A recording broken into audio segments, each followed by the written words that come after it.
વિદેશમાં ભારતીયો પર હુમલા વધી રહ્યા છે અને તેમાં ઘણીવાર ભારતીયોના જીવ પણ ગયાની ઘટનાઓ સામે આવતી હોય છે। આવી જ ઘટના શનિવારે અમેરિકાના ઓકલાહોમા શહેરમાં બની છે, જેમાં મોટેલ ચલાવતા મૂળ નવસારીના હેમંત મિસ્ત્રીની એક કાળિયાએ પંચ મારી તેમની હત્યા કરી હતી।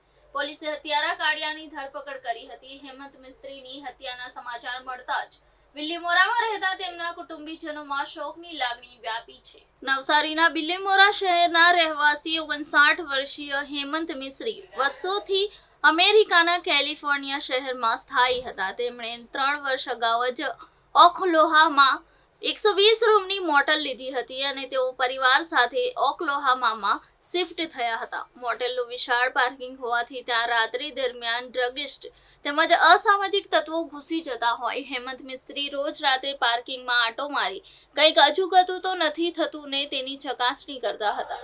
દરમિયાન ગત શનિવારે પણ હેમંત રોજનીશી પ્રમાણે મોટેલના પાર્કિંગમાં અડધી રાતે આંટો મારવા નીકળ્યા હતા, જ્યાં સવારથી એક કાળિયો રિચર્ડ લેવિસ સામાન લઈને બેઠો હતો, જેને મોટેલના સ્ટાફ દ્વારા તેને પાર્કિંગ છોડી દેવા 3 થી 4 વાર કહેવામાં આવ્યું હતું, પણ રિચર્ડ ત્યાંથી ગયો ન હતો, જેથી હેમંત પટેલે પહેલા તેને શાંતિથી પાર્કિંગ ખાલી કરી દેવા જણાવ્યું, પરંતુ રિચર્ડ જગ્યા ન છોડતા બંને વચ્ચે માથાકૂટ થઈ અને હેમંત મિસ્ત્રીએ ઉગ્રતાથી રિચર્ડને જગ્યા છોડવા કહેતા રિચર્ડે આવેશમાં આવી જઈ તેમના મોઢા ઉપર પંચ મારતા તેઓ જમીન પર પટકાયા અને માથામાં ગંભીર ઈજા થતા બેહોશ થઈ ગયા હતા। ત્યારબાદ રિચર્ડ લેવિસ ત્યાંથી સામાન લઈને ફરાર થઈ ગયો હતો। હેમંત બેહોશ થતા તાત્કાલિક તેમને નજીકની હોસ્પિટલમાં લઈ જવાયા હતા, જ્યાં તેમને બ્રેન ડેડ જાહેર કર્યા હતા।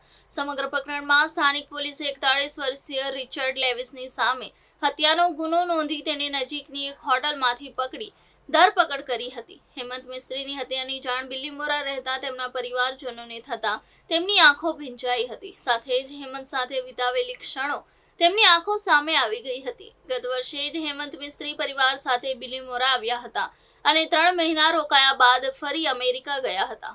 કાકાના દીકરા હેમંતભાઈ શાંતિભાઈ મિસ્ત્રી અમેરિકામાં ઓકલાહોમામાં 120 રૂમની મોટેલ ધરાવે છે। એમનું શનિવારે રાત્રે એક કાળિયા જોડે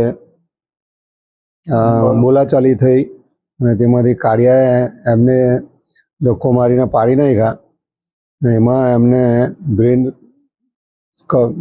સ્કલ ફ્રેક્ચર થયું અને બ્રેન હેમરેજ એટલું સિવિયર થયું કે તરત જ કોમામાં ચાલી ગયા। હોસ્પિટલમાં લઈ ગયા તો હોસ્પિટલમાં અડધો કલાકમાં એને બ્રેન ડેડ ડિક્લેર કર્યા। અમારા હેમંતભાઈએ પોતે ઓર્ગન ડોનેશનનું કમિટમેન્ટ કરેલું હતું, જે ઓર્ગન ડોનેશનના કાર્યક્રમનો આવતીકાલે અંત આવશે। ત્યાર પછી અમારો ફ્યુનરલનો ત્યાં બધો કાર્યક્રમ થશે।